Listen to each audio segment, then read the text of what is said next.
नमस्कार मित्रांनो, एनजे अकॅडमीच्या आपल्या यूट्यूब चॅनलमध्ये मी नागनाथ गर्जे तुम्हा सगळ्यांचं मनापासून स्वागत करतो। मित्रांनो, आपण तलाठी भरतीसाठी अतिशय महत्त्वपूर्ण अतिशय इम्पॉर्टंट अशी प्रश्नपत्रिका पाहत आहोत।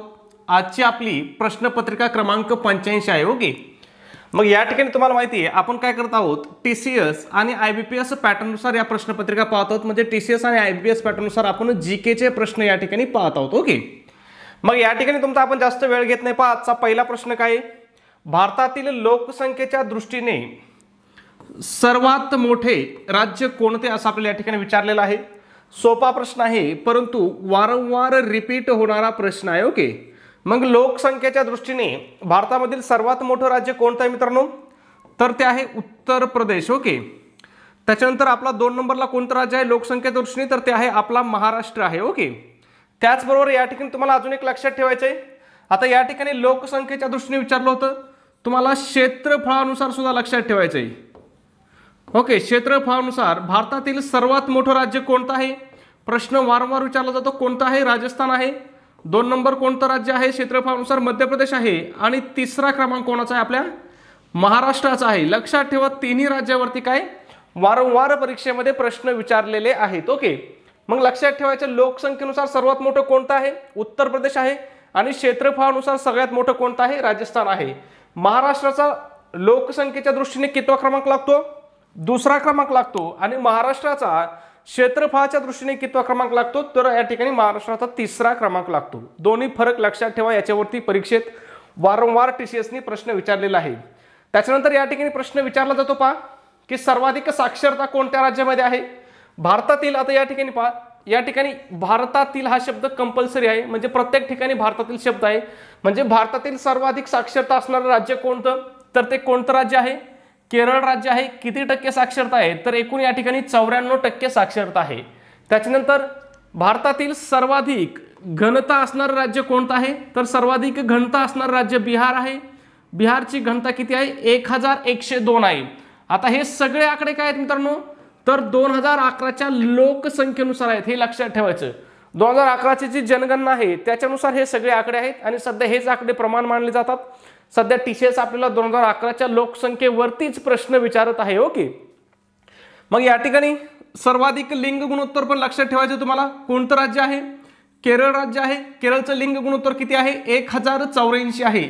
याच्यावरती एमपीएससीने प्रश्न विचारला होता की केरळ राज्याचं लिंग गुणोत्तर किती आहे, मग ते किती आहे, 1084 आहे। ओके, त्याच्यानंतर सर्वात मोठा धर्म कोणता आहे भारतातील, आता सगळ्यांना माहिती आहे या ठिकाणी भारतातील सर्वात मोठा धर्म कोणता आहे, हिंदू आहे। किती टक्के आहे, या ठिकाणी 80% लोकसंख्या हिंदू आहे। ओके, हे सगळे आकडे कशानुसार आहेत, 2011च्या लोकसंख्येनुसार आहेत। आणि तुम्हाला माहिती आहे टीसीएस काय करतंय, प्रत्येक पेपरमध्ये 1 ते 2 प्रश्न काय 2011च्या लोकसंख्येवरती विचारत आहे। ओके, मग लक्षात ठेवा, खूप महत्वाचं आहे। पुढचा प्रश्न पहा, विज्ञानवरचा प्रश्न आहे। विज्ञानवरती तुम्हाला बरेच प्रश्न विज्ञानमधल्या ज्या संकल्पना आहेत ना, या संकल्पनावरती टीसीएसनी प्रश्न विचारले ते पहा। मग काय सांगितले पहा, जास्त उंचीवर कमी तापमानास पाणी उकळते कारण तिथे असणाऱ्या हवेच्या दाबाचे प्रमाण डॅश डॅश असते असं आपल्याला विचारलंय। मग काय विचारलंय आपल्याला, जास्त उंचीवरती हवेच्या दाबाचं प्रमाण कसं असतं असं विचारलंय। ऑप्शन काय दिलेत पहा, जास्त असतं, अधिक असतं, अत्याधिक असतं आणि कमी असतं। आता या ठिकाणी तुम्हाला माहिती जरी नसतं आणि तुम्ही बाकीचे जर ऑप्शन पाहिले असते पहा, जास्त अधिक पर्याय काय आहे, समानार्थी आहे की नाही। अत्याधिक सुद्धा काय आहे, जवळपास याच अर्थाचा शब्द आहे। मग एक वेगळा शब्द एकच होता याच्यामध्ये, कमी। मग हेच आपलं काय असणार या ठिकाणी उत्तर असणार आहे। का तर जास्त उंचीवरती हवेचा दाबाचं प्रमाण काय असतं मित्रांनो, या ठिकाणी कमी असतं। मग लक्षात ठेवायचं, जास्त उंचीवर काय होतं, कमी तापमानास काय होतं, पाणी उकळतं। लक्षात ठेवा। मग या ठिकाणी प्रश्न असा सुद्धा विचारला जाऊ शकतो की जास्त उंचीवरती पाणी उकळण्यास तापमान कसं लागतं, ऑप्शन देऊ शकतात, जास्त लागतं, अधिक लागतं, अत्याधिक लागतं आणि कमी लागतं। तर उत्तर काय येईल आपलं, कमी तापमान लागतं। ओके, तुलनेत पहा, समुद्र सपाटीवरती दाब काय असतो, तर सर्वात जास्त दाब कुठं असतो मित्रांनो, तर तो समुद्र सपाटीवरती सर्वात जास्त दाब असतो। त्यामुळे या ठिकाणी काय होत नाही पहा, पाणी लवकर तापत नाही। मग प्रश्न असा सुद्धा विचारू शकतात की समुद्र सपाटीवरती पाणी लवकर तापते, समुद्र सपाटीवरती पाणी लवकर तापत नाही। 2 विधानं देऊ शकतात आणि विचारू शकतात वरीलपैकी कोणतं विधान योग्य आहे। मग कोणतं विधान योग्य असेल, तर समुद्र सपाटीवरती हवेचा दाब सर्वात जास्त असल्यामुळे काय होत नाही, पाणी या ठिकाणी लवकर तापत नाही। ओके, त्याचबरोबर जसं जसं आपण उंच जावं तशी तशी हवा कशी होत जाते, तर त्या ठिकाणी हवा काय होती, थंड होत जाते. आता या छोट्या छोट्या संकल्पना आहेत मित्रांनो विज्ञानमधल्या, परंतु परीक्षेच्या दृष्टीने खूप महत्त्वाच्या आहेत. बऱ्याच वेळेस आता टीसीएस काय करत आहे, संकल्पनावरती प्रश्न विचारत आहे, म्हणजे तुमचं बेसिक किती परफेक्ट आहे याच्यावरती टीसीएस प्रश्न विचारत आहे. ओके. आणि जसं जसं उंच जावं तसं तसं काय होतं, हवेचा दाब कमी होतो. पहा, म्हणजे जसं जसं उंच जावं तशी हवा काय होते, थंड होते, आणि हवेचा दाब काय होत आहे, कमी होत आहे. लक्षात ठेवा. त्याचबरोबर जसं जसं उंचीवरती जाऊ ना तसं तसं ऑक्सिजनचं प्रमाण सुद्धा काय होतं या ठिकाणी, कमी होतं. म्हणजे मला लहानपणापासून हा प्रश्न पडायचा. आपण जेव्हा ते माउंट एव्हरेस्टवर चढणारे कोणाचे फोटो बघायचे पुस्तकामध्ये, तेव्हा त्यांच्या पाठीवरती हे असायचं सिलेंडर, तोंडाला ते हवा घेण्यासाठी मास्क लावलेलं असायचं. मग मला असं वाटायचं जितकं वर जाईल तेवढी तर फ्रेश हवा असते, असं आपण गावाकडे म्हणतो की नाही. मोकळ्या हवेत आलो, टेकडीवर गेलो म्हणजे मोकळ्या हवेत आलो. मग मला वाटायचं तिथं तर मोकळी हवा असती, शुद्ध हवा असेल, मग तिथं हे मास्क लावायची का गरज आहे. तर का गरज आहे पहा, हे ते वाक्य सांगतं काय, जसं जसं उंच जावं त्या ठिकाणी काय होतंय, ऑक्सिजनचं प्रमाण कमी असतंय. मग माउंट एव्हरेस्टवरती गेल्यावर काय होतं, किंवा उंच शिखरावरती गेल्यावर काय असतंय, माउंट एव्हरेस्टचं ऑक्सिजनचं प्रमाण कमी असतं. म्हणून ते गिर्यारोहक लोक काय करतात, पाठीवरती ऑक्सिजनचा सिलेंडर घेऊन जातात. ओके. पुढचा प्रश्न पाहण्या अगोदर मित्रांनो एक छोटीशी पण अतिशय महत्त्वपूर्ण, अतिशय इम्पॉर्टंट अशी सूचना. आपण तलाठी भरतीसाठी अतिशय महत्त्वपूर्ण अशी टेस्ट सिरीज या ठिकाणी सुरू केलेली आहे. आपल्या टेस्ट सिरीजचं वैशिष्ट्य आहे की ही टीसीएस आणि IBPS पॅटर्ननुसार आधारित महाराष्ट्रामधील एकमेव टेस्ट सिरीज आहे. त्याचबरोबर अतिशय दर्जेदार अशी आपली या ठिकाणी टेस्ट सिरीज आहे. ओके. मग या टेस्ट सिरीजमध्ये तुम्हाला काय काय भेटेल पहा, तर तुम्हाला एकूण 10 टेस्ट पेपर भेटतील. त्याचबरोबर तुम्हाला फ्रीमध्ये तलाठी भरतीच्या 2011 पासून 2022 पर्यंतच्या सर्व प्रश्नपत्रिका या ठिकाणी तुम्हाला फ्रीमध्ये भेटतील. त्याचसोबत या प्रश्नपत्रिका तुम्हाला कशा भेटतील, तर आन्सर की सहित भेटतील, म्हणजे उत्तरासहित तुम्हाला या सगळ्या प्रश्नपत्रिका भेटतील. ओके. त्याचबरोबर सगळ्यात महत्त्वाचं, तलाठी भरतीसाठी तुम्हाला अतिशय IMP, अतिशय इम्पॉर्टंट, अतिशय महत्त्वपूर्ण अशा नोट्स तुम्हाला या ठिकाणी प्रोव्हाइड केल्या जातील. या नोट्स एवढ्या दर्जेदार आहेत मित्रांनो, तुम्ही एवढ्या नोट्सचा जरी अभ्यास केला तरी तुम्ही तलाठी भरतीला 180+ मार्क काय 100% घेऊ शकता. ओके. एवढ्या दर्जेदार अशा नोट्स आहेत. मग कोणकोणत्या विषयाच्या नोट्स आहेत पहा, मराठी विषयाच्या आहेत, इंग्रजी विषयाच्या आहेत, गणित व बुद्धिमत्ताच्या नोट्स आहेत. त्याचबरोबर इतिहास असेल, भूगोल असेल, राज्यशास्त्र असेल, विज्ञान असेल आणि अर्थशास्त्र असेल, या सगळ्या विषयाच्या काय या ठिकाणी अतिशय IMP अशा या ठिकाणी नोट्स आहेत. मग या सगळ्यांची किंमत किती मित्रांनो, तर फक्त 150 रुपये किंमत आहे. परंतु त्याच्यामध्ये सुद्धा विद्यार्थ्याच्या मागणीस्तव आपली जी ऑफर आहे ही आज सुद्धा ऑफर चालू आहे. मग जर तुम्ही ही ऑफरमध्ये टेस्ट सिरीज घेतली तर ही तुम्हाला आज फक्त काय होईल, 99 रुपयाला ही तुम्हाला टेस्ट सिरीज पडेल. मग हे 99 रुपये तुम्हाला कुठं पे करायचे आहेत, तर गुगल पे असेल, फोनपे असेल, या ठिकाणी आपला नंबर आहे 9689141630. या नंबरवरती तुम्हाला काय करायचे, 99 रुपये पे करायचे आहेत. आणि तुम्ही जे 99 रुपये पे केलेत त्याचा एक स्क्रीनशॉट काढायचा. तो स्क्रीनशॉट काय करायचा, आपला याच नंबरला व्हॉट्सॲपला टाकून द्यायचा. तुम्हाला व्हॉट्सॲपला आपला नंबर आहे 9689141630. तुमचा स्क्रीनशॉट मिळाल्याबरोबर तुम्हाला टेस्ट सिरीज पाठवल्या जातील. आणि जर मला कधी उशीर झाला मित्रांनो, कधी कधी उशीर होऊ शकतो. का उशीर होऊ शकतो, ज्यावेळेस मी लेक्चरमध्ये असेल त्यावेळेस मला काय होऊ शकतो, तुम्हाला टेस्ट सिरीज पाठवण्यासाठी उशीर होऊ शकतो. त्याबद्दल मी दिलगिरी व्यक्त करतो. पण एक सूचना पण सांगतो, काही पट्टे असे आहेत मित्रांनो, आता आपलं लेक्चर सरासरी 30 मिनिटाचं असतं. या 30 मिनिटामध्ये कुठं 10 कॉल असतात का हो, एक जणाचे 10 मिस कॉल असतात एका व्यक्तीचे. ठीक आहे, तुम्ही 99 रुपये मला पाठवले, मला स्क्रीनशॉट व्हॉट्सॲपला टाकला, परंतु मला तुमचा मेसेज पाहूच तर दम काढा ना.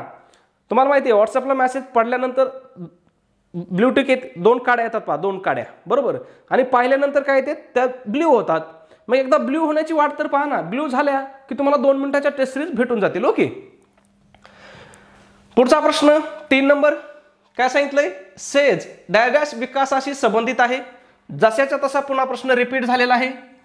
काय, सेज कोणत्या विकासाशी संबंधित आहे असं आपल्याला विचारलेलं आहे. मग हे कशाशी संबंधित आहे, तर उद्योगधंद्याशी संबंधित आहे. मग सेजचा फुल फॉर्म जरी तुम्हाला माहिती असलं तरी तुम्ही उत्तर सांगू शकत असते. काय फुल फॉर्म पहा, स्पेशल इकॉनॉमिक झोन. ओके. मग या ठिकाणी सेजचा उद्देश काय पहा, तर मोठ्या उद्योगांना सवलती देऊन निर्यात वाढविणे व परकीय चलन मिळवणे हा त्याच्या मागचा काय महत्त्वाचा उद्देश आहे. आता या ठिकाणी प्रश्न विचारला जातो की भारतामध्ये सेजची स्थापना कधी झाली, तर ती 2000 साली काय भारतामध्ये सेजची स्थापना झाली होती. पहिला सेज कोणत्या ठिकाणी स्थापन करण्यात आला हा सुद्धा प्रश्न विचारला जातो. मग पहिला सेज कांडला या ठिकाणी स्थापन करण्यात आला होता. हे कांडला कोणत्या राज्यामध्ये आहे, तर हे गुजरात राज्यामध्ये आहे. त्याचबरोबर या ठिकाणी अजून एक प्रश्न विचारला जातो की सेजची निर्मिती खालीलपैकी कोणत्या देशाच्या धर्तीवर केलेली आहे, किंवा कोणत्या देशातील सेजच्या धर्तीवर भारतामध्ये सेजची निर्मिती केली जाते, तर ती आपला शेजारी आणि कुरापतखोर देश चीन, या चीन देशाच्या काय याच्यावरती ती आधारित केलेली आहे स्थापना. ओके. मग या ठिकाणी अजून एक तुम्हाला लक्षात ठेवायचं, स्थापना कधीची आहे, 2000ची आहे. पण जर तुम्हाला सेज ऍक्ट असं विचारलं की सेज ऍक्ट कधीचा आहे, आणि बा इथं प्रश्न चुकू कसा शकतो, तुम्हाला माहिती आहे स्थापना 2000ची आहे, मग तुम्हाला ते ऑप्शन काय देतील, 2000 देतील, 1999 देतील, 2003 देतील आणि 2005 देतील. मग तुम्हाला काय वाटतं, स्थापना 2000ची आहे म्हणजे ऍक्ट पण 2000चा असू शकतो, किंवा असं होऊ शकतं अगोदर ऍक्ट आणि नंतर स्थापना, मग 1999चा असेल. पण हे ऍक्ट कधीचं आहे मित्रांनो, 2005चा आहे. आणि असे फसवे प्रश्न आहेत ना, बरेच परीक्षेमध्ये विचारले जातात. कधीचा ऍक्ट आहे हा, 2005चा सेज ऍक्ट आहे. स्थापना कधीची आहे, 2000ची आहे. पहिलं सेज कुठं स्थापन केला होता, कांडला या ठिकाणी. कांडला कोणत्या राज्यातलं बंदर आहे, गुजरात राज्यामधला आहे. ओके, चला पुढचा प्रश्नाकडे जाऊ. इंटरपोल हे खालीलपैकी काय आहे, सगळ्यांना माहिती आहे इंटरपोल काय आहे, आंतरराष्ट्रीय पोलीस संघटना आहे. ओके. इंटरपोलची स्थापना कधीची आहे, 1923ची आहे. या ठिकाणी एक प्रश्न विचारला जातो, तो म्हणजे इंटरपोलच्या मुख्यालयावरती. मग इंटरपोलचं मुख्यालय कोणत्या शहरामध्ये आहे, लिओन या शहरामध्ये आहे. आणि हे शहर कोणत्या देशामध्ये आहे, तर फ्रान्स देशामध्ये आहे. ओके. त्याचबरोबर बऱ्याच ठिकाणी इंटरपोलचा उद्देश काय आहे हे विचारलं जातं. मग उद्देश काय आहे, आंतरराष्ट्रीय गुन्हे थांबवणे हा काय महत्वाचा उद्देश आहे इंटरपोलचा. ओके. म्हणजे याला जागतिक दर्जाचं पोलीस असं सुद्धा म्हटलं जातं. चला पुढचा प्रश्न मेरी कोम वरती आहे. विचारलं की मेरी कोम ही कोणत्या खेळाशी संबंधित आहे. मग तुम्हाला सगळ्यांना माहिती मेरी कोम कोणत्या खेळाशी संबंधित आहे, तर ती बॉक्सिंग खेळाशी संबंधित आहे. परंतु या ठिकाणी प्रश्न विचारला होता मित्रांनो की मेरी कोम ही कोणत्या राज्यामध्ये जन्मलेली आहे, असा प्रश्न आला होता. मग या ठिकाणी मात्र काय होतात, आपल्या बात्या गोल होतात. मग मेरी कोमचा जन्म कोणत्या राज्यामध्ये झाला होता, मणिपूर राज्यामध्ये जन्म झालेला आहे. आणि मेरी कोमने काय केलं होतं पहा, याच्यावरती सुद्धा प्रश्न विचारला जातो. मेरी कोमने कोणत्या ऑलिम्पिकमध्ये कांस्य पदक मिळवलं होतं पहा, तर ऑलिम्पिक 2012 मध्ये काय मिळवलं होतं, मेरी कोमने कांस्य पदक मिळवलं होतं. आणि मेरी कोमने 2012च्या ऑलिम्पिकमध्ये कोणतं पदक मिळवलं याच्यावरती सुद्धा प्रश्न विचारला जाऊ शकतो. मग कोणतं पदक मिळालं होतं पहा, कांस्य पदक मिळालं होतं. ओके. त्याचबरोबर मेरी कोमला पहा आशियाई स्पर्धाचं सुवर्ण पदक मेरी कोमने जिंकलेलं आहे. लक्षात ठेवा, याच्यावरती सुद्धा प्रश्न विचारू शकतात. आणि मेरी कोमचे जे पुरस्कार आहेत याच्यावरती मात्र वारंवार प्रश्न विचारलेला आहे. मग मेरी कोमला पहा खेलरत्न पुरस्कार भेटलेला आहे, त्याचबरोबर पद्मश्री पुरस्कार आणि पद्मभूषण पुरस्कार सुद्धा मेरी कोमने जिंकलेला आहे. ओके. पुढचा प्रश्न 6 नंबर, नोबेल पुरस्कार खालीलपैकी कोणत्या विषयाकरता दिला जातो. ऑप्शन काय दिलेत पहा, भौतिकशास्त्र, साहित्य, रसायनशास्त्र आणि वरील सर्व. मग या ठिकाणी आपलं उत्तर काय असेल, वरील सर्व विषयासाठी काय नोबेल पुरस्कार दिला जातो. मग नोबेल पुरस्कार एकूण किती विषयासाठी दिला जातो हे पण लक्षात ठेवा. एकूण किती विषयासाठी दिला जातो, तर एकूण 6 विषयासाठी हा पुरस्कार दिला जातो. त्याच्यानंतर या ठिकाणी प्रश्न विचारला जातो की नोबेल पुरस्काराची सुरुवात कधी झाली, तर याची सुरुवात कधी झाली होती, 1901 पासून याची सुरुवात झाली होती. स्वरूप काय पहा, तर 1 कोटी स्वीडिश क्रोनर म्हणजेच सुमारे 8 कोटी रुपये हे काय या पुरस्काराची रक्कम आहे. ओके. त्याचबरोबर या पुरस्काराचं वितरण कधी केलं जातं याच्यावरती प्रश्न विचारला जातो. वितरण कधी केलं जातं, 10 डिसेंबर रोजी काय केलं जातं, या पुरस्काराचं वितरण केलं जातं. आणि सगळ्यात महत्वाचं या ठिकाणी एक प्रश्न विचारला जातो. काय प्रश्न विचारला जातो की जागतिक मानवी हक्क दिन पहा, काय जागतिक मानवी हक्क दिन कधी असतो, तर जागतिक मानवी हक्क दिन हा काय असतो, 10 डिसेंबर रोजी काय असतो, जागतिक मानवी हक्क दिन असतो. ओके. सध्या पहा भारताला जे विदेशातले काही लोक आहेत किंवा भारतातले काही लुब्रांडू लोक आहेत ते काय म्हणत असतात पहा, मानवी हक्काचं उल्लंघन होतंय, मानवी हक्काचं उल्लंघन होतंय. सध्या काय एक ज्वलंत मुद्दा आहे मानवी हक्क हा. आंतरराष्ट्रीय स्तरावरती पण खूप याच्यावरती चर्चा केली जाते. भारतामध्ये पण कुठं डिबेट असली तरी याच्यावरती चर्चा केली जाते. त्याच्यामुळे याच्यावरती काय होत आहे, परीक्षेमध्ये वारंवार प्रश्न येत आहे. मग तुम्हाला लक्षात ठेवायचं आहे जागतिक मानवी हक्क दिन कधी आहे, तर तो 10 डिसेंबर रोजी असतो. हे लक्षात ठेवा, खूप महत्वाचं आहे. परीक्षेमध्ये तुम्हाला 100% प्रश्न विचारला जाऊ शकतो. म्हणजे तलाठी भरतील जर नाही विचारला तर नगर परिषदेला विचारू शकतात, नगर परिषदेला नाही विचारला तर झेडपीला विचारू शकतात. पण या वर्षात याच्यावरती प्रश्न 100% येणार म्हणजे येणार, लिहून ठेवा. ओके. चला मग या ठिकाणी हे जे पुरस्कार आहेत याचं वितरण कोणत्या ठिकाणी केलं जातं याच्यावरती प्रश्न विचारला जातो. पण पहा कुठे केलं जातं, स्टॉकहोम या ठिकाणी काय 5 नोबेल पुरस्काराचं वितरण केलं जातं. आणि नॉर्वेची जी राजधानी आहे ओस्लो या ठिकाणी शांततेचा नोबेल दिला जातो. पहा मग बऱ्याच वेळेस प्रश्न आले, तुम्हाला माहिती आहे प्रश्न कुठे येत असतो, जिथं अपवाद आहे ना, अपवाद, या अपवादावरती जास्त प्रश्न येत असतो. मग ह्या 5 पुरस्काराचं वितरण कुठं करतात, स्टॉकहोम या ठिकाणी करतात. इथं प्रश्न तुम्हाला शक्यतो येणार नाही. तुम्हाला प्रश्न कुठे विचारला जाईल की या शांततेचा जो नोबेल पुरस्कार आहे याचं वितरण कुठं करतात. मग हे कुठं करतात, ओस्लो या ठिकाणी करतात किंवा ओस्ले या ठिकाणी करतात. हे लक्षात ठेवायचं. हे जे असे अपवाद असतात ना, एक गोष्ट ती जास्त लक्षात ठेवायची. ओके, पुढचा प्रश्न आहे आपला 7 नंबर. बाळासाहेब ठाकरे गोरेवाडा आंतरराष्ट्रीय प्राणी संग्रहालय कोणत्या शहरामध्ये आहे, नागपूर शहरामध्ये आहे. याचं उद्घाटन कोणी केलं होतं याच्यावरती प्रश्न विचारला होता. पहा मग कोणी केलं होतं, उद्धव ठाकरे यांनी याचं उद्घाटन केलं होतं. तेव्हा ते काय होते, महाराष्ट्राचे मुख्यमंत्री होते. कधी केलं होतं, 26 जानेवारी 2021 रोजी केलं होतं. तेव्हा ते महाराष्ट्राचे मुख्यमंत्री होते. आता काय याच्या अलीकडे काय शब्द लागायला पाहिजे, माजी मुख्यमंत्री उद्धव ठाकरे यांनी केलं होतं. ओके, पुढचा प्रश्न 8 नंबर. उस्मानाबाद मधून कोणत्या डोंगर रांगा जातात, कॉमन प्रश्न आहे. उस्मानाबाद मधून कोणत्या डोंगर रांगा जातात, बालाघाट डोंगर रांगा जातात. याच डोंगर रांगाला काय म्हटलं जातं, पहा हरिश्चंद्र बालाघाट डोंगर रांगा. या बघा, हरिश्चंद्र आणि बालाघाट डोंगर रांगा ही काय एकच डोंगर रांग आहे. फक्त काय हिला अहमदनगर जिल्ह्यामध्ये हरिश्चंद्र डोंगर रांग म्हणतात आणि बीड जिल्ह्यामध्ये काय बालाघाटाचे डोंगर असं याला म्हटलं जातं. मग या डोंगर रांगा कोणकोणत्या जिल्ह्यामध्ये आहेत, पहा सुरुवात यांची अहमदनगरमध्ये होते, त्याच्यानंतर बीड आणि पुढे ह्या उस्मानाबादला जातात, परभणीकडे जातात आणि नांदेडकडे जातात. ओके, लक्षात ठेवा. पुढचा प्रश्न अजून एक महत्त्वाचं राहिलं की जी हरिश्चंद्र बालाघाट डोंगर रांग आहे या डोंगर रांगेमुळे कोणत्या नद्यांची खोरे वेगळी झाली आहेत याच्यावरती प्रश्न विचारला जातो. मग या डोंगर रांगेमुळे कोणत्या नद्यांची खोरे वेगळी झाली आहेत मित्रांनो, तर भीमा व गोदावरी या 2 नद्यांची खोरे वेगळी झालेली आहेत. पुन्हा एक प्रश्न विचारला जातो की हरिश्चंद्र ही जी डोंगर रांग आहे ही प्रामुख्याने कोणत्या जिल्ह्यामध्ये आहे, तर तुम्हाला आधीच सांगितलं मी हरिश्चंद्र डोंगर रांग प्रामुख्याने कोणत्या जिल्ह्यामध्ये आहे, अहमदनगरमध्ये आहे. आणि बालाघाट डोंगर रांग प्रामुख्याने कोणत्या जिल्ह्यामध्ये आहे, तर ही बीड जिल्ह्यामध्ये आहे. आणि माझं जे गाव आहे मित्रांनो, हे गाव या बीड आणि अहमदनगर जिल्ह्याच्या बाउंड्रीवरती असणारं गाव आहे. म्हणजे गाव तसं बीड जिल्ह्यामध्ये येतं, बीड जिल्ह्यातलं अहमदनगरच्या बाजूला असणारं शेवटचं गाव येतं. म्हणजे माझा जन्म बीड जिल्ह्यामध्ये झालेला आहे, परंतु माझी कर्मभूमी ही काय, अहमदनगर जिल्हा आहे. ओके, पुढचा प्रश्न आहे आपला 9 नंबर. संत तुकडोजी महाराज यांचा गुरुकुंज आश्रम कोठे आहे असं आपल्याला विचारलेलं आहे.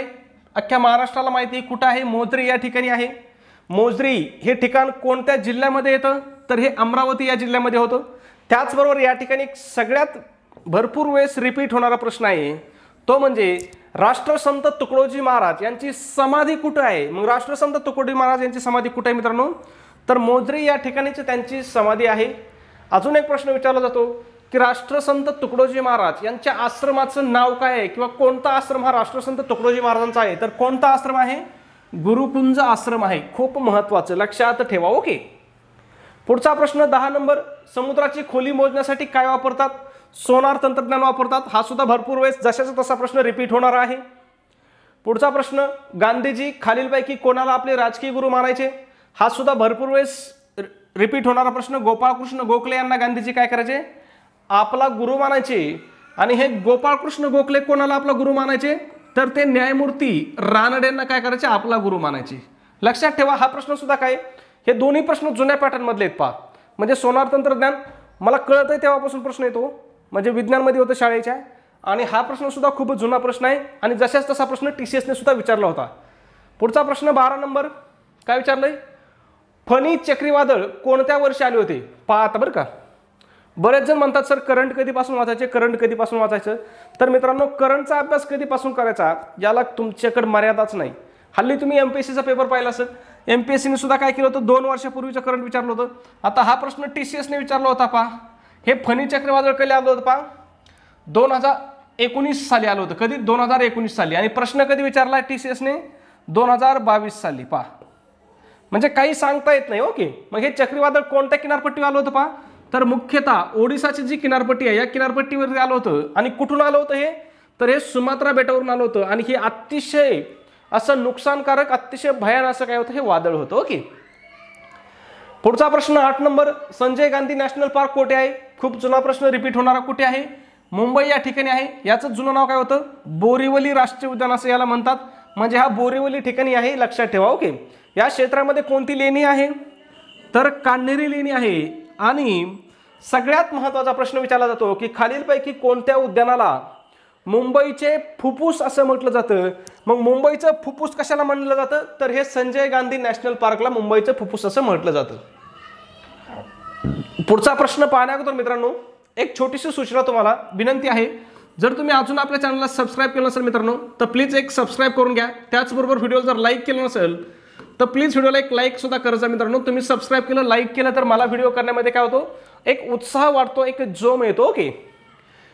मॅडम भिकाजी कामा यांनी भारताचा राष्ट्रध्वज कुठे फडकावला होता? तर मॅडम भिकाजी कामा, आता हा प्रश्न कुठे पहा, जे 7वीचा इतिहास आहे ना, 7वीचा इतिहास, याच्यामध्ये याचा उल्लेख आहे पहा. म्हणजे तुम्ही क्रमिक पुस्तकं जरी चांगले केले ना तरी तुम्हाला चांगले मार्क येऊ शकतात. ओके. मग त्यांनी कोणत्या परिषदेमध्ये फडकावला होता? तर स्टुअर्टगार्ड या ठिकाणी परिषदेमध्ये फडकावला होता. मग स्टुअर्टगार्ड या ठिकाणी कोणती परिषद भरली होती पहा? तर आंतरराष्ट्रीय समाजवादी परिषद या ठिकाणी भरली होती.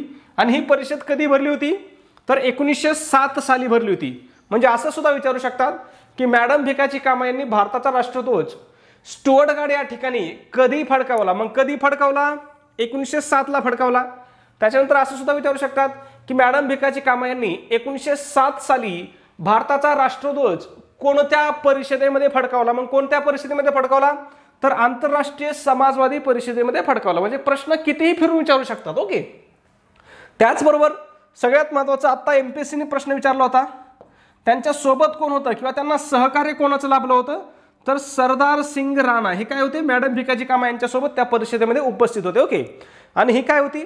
आंतरराष्ट्रीय पातळीवर भारताचा झेंडा फडकवण्याची काय होती? ही पहिली वेळ होती. मग मी तुम्हाला पहिल्यापासून ओरडून सांगतो, जी पहिली वेळ असेल, जी पहिली घटना असेल, जे प्रथम असेल, हे आपल्याला काय करायचंय? लक्षातच ठेवायचंय. याच्यावरती कधी पण प्रश्न आपल्याला विचारला जाऊ शकतो. ओके. मग या ठिकाणी त्यांनी जो राष्ट्रध्वज फडकावला होता त्यासाठी त्यांना नंतर काय झाली पहा? 4 वर्षाची कैदेची शिक्षा झाली होती मॅडम भिकाजी कामा यांना. हे पण लक्षात ठेवा. पुढचा प्रश्न 15 नंबर, खालीलपैकी कोणत्या व्यक्तीस महाराष्ट्र भूषण पुरस्कार प्राप्त नाही? या महाराष्ट्र भूषण पुरस्कार मित्रांनो मला तर वाटतं TCSचं आणि पुरस्काराचं काहीतरी नातं आहे. TCS भरपूर पुरस्कारावरती प्रश्न विचारत आहे आणि मोस्टली त्यांना 2 पुरस्कार खूप आवडत आहेत. तो म्हणजे कोणता? पहिला आहे महाराष्ट्र भूषण पुरस्कार आणि दुसरा पुरस्कार कोणता? साहित्य अकादमी पुरस्कार. साहित्य अकादमी पुरस्कार या 2 पुरस्कारावरती TCSने भरपूर प्रश्न विचारलेले आहेत. त्याच्यामुळे तुम्हाला हे दोन्ही पुरस्कार पाठ करायचे आहेत. महाराष्ट्र भूषण पुरस्कार तर तुम्हाला सुरुवातीपासून पाठ करायचा आहे. 1996 ला याची सुरुवात झाली होती, तेव्हापासून पाठ करायचा आहे. तेव्हापासून काय 15-20 व्यक्तीला भेटला असेल ते तुम्हाला सगळे डोक्यात ठेवायचे आहेत. कारण आत्ताच विचारलं जातो असं काही नाही, जुने सुद्धा महाराष्ट्र भूषण पुरस्कार विचारलेले आहेत.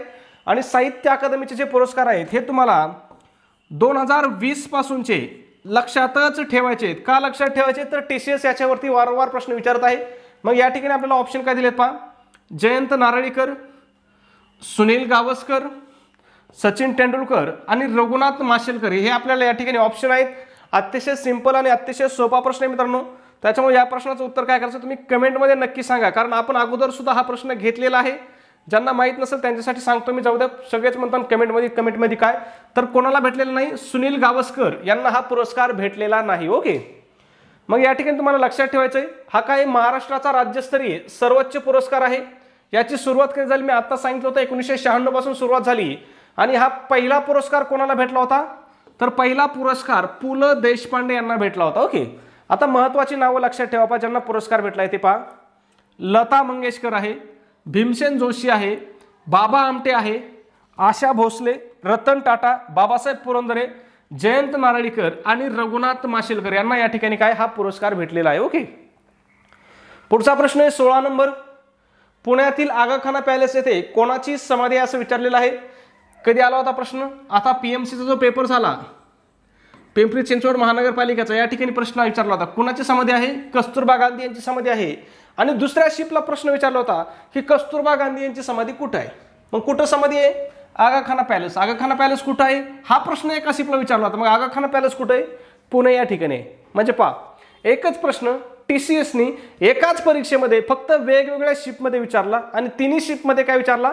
वेगवेगळा विचारला. म्हणजे एका शिपमध्ये काय विचारलं? पुण्यातील आगाखाना पॅलेस येथे कोणाची समाधी आहे?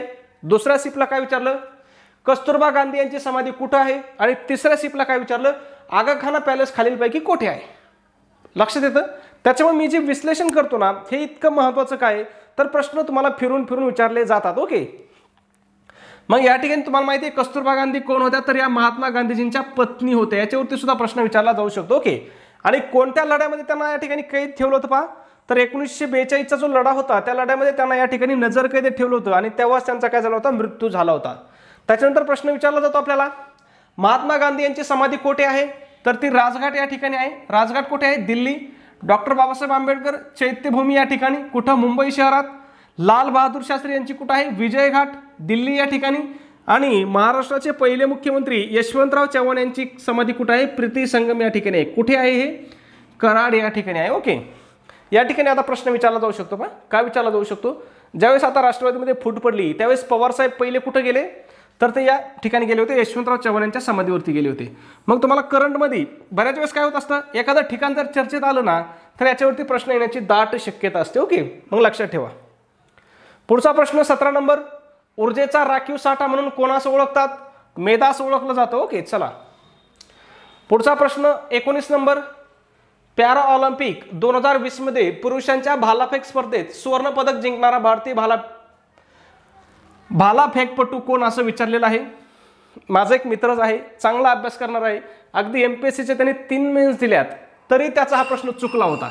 तरी प्रश्न काय झाला, चुकला होता. का चुकला, तर त्याने गडबड प्रश्न वाचला आणि त्यांनी पहिलंच ऑप्शन दिलं होतं या ठिकाणी, नीरज चोप्रा. ते म्हणला काय म्हटला, भालाफेकीमध्ये सुवर्ण पदक कोणाला मिळालंय, नीरज चोप्राला मिळालंय. पण प्रश्न पुन्हा एकदा वाचा, इथं कोणता शब्द आहे, पॅरा ऑलिम्पिक. काय शब्द आहे, पॅरा ऑलिम्पिक. हा पॅरा शब्द खूप महत्वाचा आहे.